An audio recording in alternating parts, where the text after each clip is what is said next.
2025 Asia cup যেন পাকিস্তানের জন্য ছিল একই সাথে কান্নার আর আনন্দের এক রোলার কোস্টার। দুবাইয়ের ফাইনালে ভারতের কাছে বাবর শাহিনদের নাটকীয় হারের দিনেও কিভাবে অনূর্ধ্ব-19 দল ভারতের বিরুদ্ধেই দেখালো আসল দাপট, আর কেন ট্রফি নিতে মঞ্চেই উঠল না ভারত। এই সব কিছুর পেছনের আসল কাহিনী কি আপনি জানেন?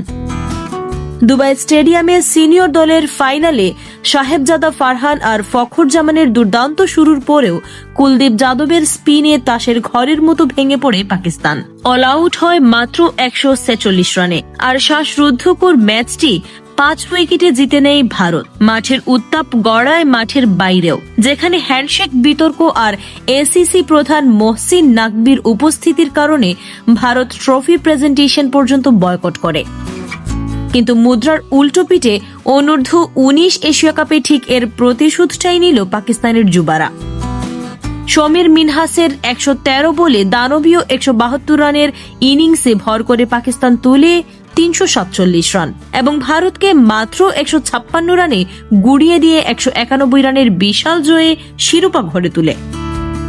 একদিকে সিনিয়রদের ব্যর্থতা আর অন্যদিকে জুনিয়রদের এই বিধ্বংসী জয়। পাকিস্তান ক্রিকেটের এই অদ্ভুত বিপরীত্যই এবারের এশিয়া কাপের সবচেয়ে বড় বিজ্ঞাপন।